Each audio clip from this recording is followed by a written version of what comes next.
Hi, my name is Mbali Mapholi. I'm a registered dietitian in South Africa. Online, I go by the name Urban Dietitian. Today, my focus is going to be on the importance of the fluid balance in children.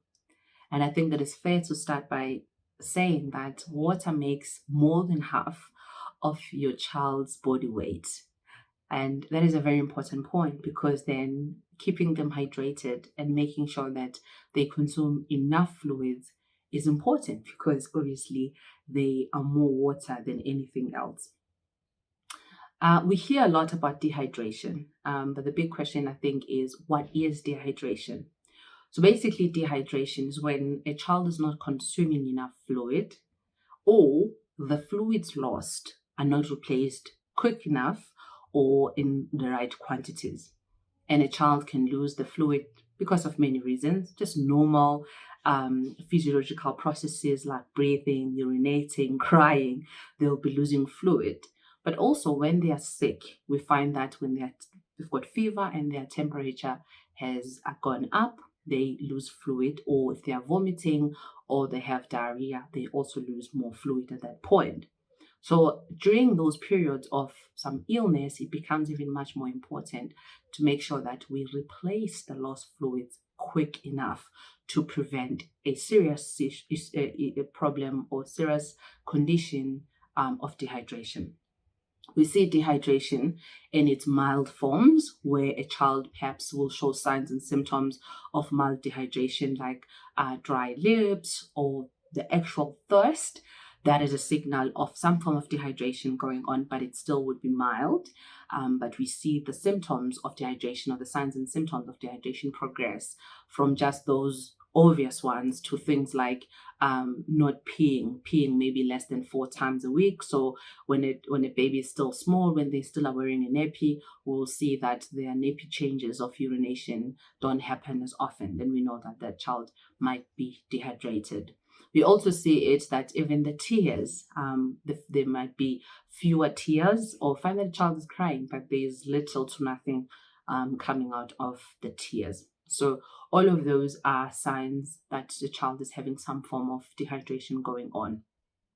The big thing about hydration, especially for children, is that hydration, making sure that there is a right fluid balance for a child, is to prevent and or sometimes even treat certain conditions, to prevent headaches, poor concentration, constipation, to improve their oral health, to prevent dry skins and low energy levels. All of those, if your child is well hydrated and they've got there's a healthy balance, a healthy fluid balance, we can prevent and or treat some of the conditions or some of the situations I've just mentioned.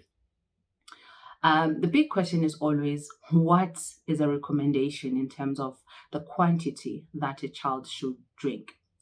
The first thing to note is that it depends on the child's age, because obviously that will also depend on their body size. So the younger children can have lower fluid requirements than the older children. And we see that also the older children tend to be much more active, and that means they need much more fluid replacement. And as I said also earlier, that when a child is sick, there are fluid losses that happen, which means that then the fluid requirement will increase irrespective of a child's age. But what we want to aim for, especially for younger children under 5 years old, is at least 6 cups of water a day. And it's a cup, or like a size of a cup for children under the age of 5 years, is about 120 to 150 mils. It becomes a little bit much easier to meet the child's fluid requirement for the day when the child is maybe still breastfeeding or they are on artificial milks, and they are still very small. So maybe this is between when they are born until up to 6 months, because most of the time their source of nutrition, primary source of nutrition, is fluid based. The other question is what should children drink? The big thing is that if a child is less than 6 months, ideally they should be exclusively breastfed. So meaning that breast milk is their primary source of nutrition, but also the main fluid.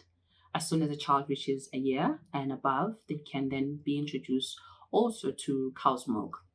And also we see that children above 6 months can then also drink water and other fluids that are low in sugar. And we see that rooibos tea is also a perfect drink to introduce at that point without sugar. And it's even better now that there are options like the Lager rooibos tea for kids range, which has flavors. So those type of teas can be added in a child's diet above 6 months or when they start drinking other fluids without the addition of sugar. One of the biggest things when it comes to childhood obesity is the high intake of sugar-sweetened beverages. And this can be fruit juices and soft drinks that are introduced to a child too quickly and too early. And that's where also we see that such fluids can reduce the appetite, meaning that the balance of making sure that the child eats nutritious foods while getting hydrated is now affected. So we have to make sure that we introduce the child to healthy drinks, because also as much as those drinks are hydrating well, but also they are not, they've got health benefits without affecting their appetite because they are low in sugar. So that is why it's important when we are introducing fluids to children, as much as hydration is important and nutrition is important, we have to find that nice balance.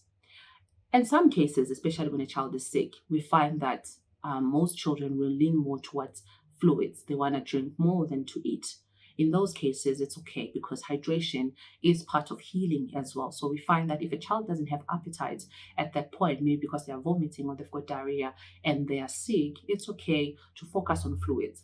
But that's where it's even more important to focus on nutritious fluids, like I've mentioned milk, rooibos tea, soups as well are a fantastic way to keep a child hydrated. Vegetable soups, and also foods that are high water content, like fruits and vegetables. So introducing those foods, especially when a child is sick, makes sure that we still have that nice fluid, a healthy fluid balance.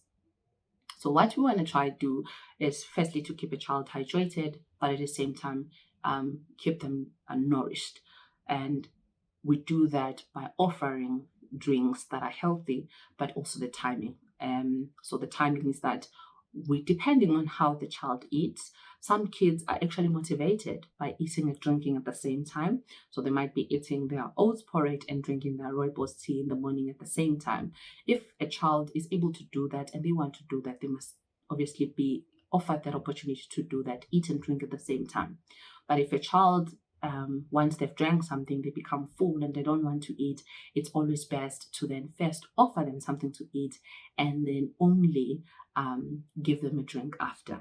So involving children, especially older children above 6 years old, involving them in the decision of what drinks to make is also important. So when you're making rooibos tea, involving them in choosing the flavor that they like, because there are different colors and different flavors, helps a lot in encouraging them to keep hydrated.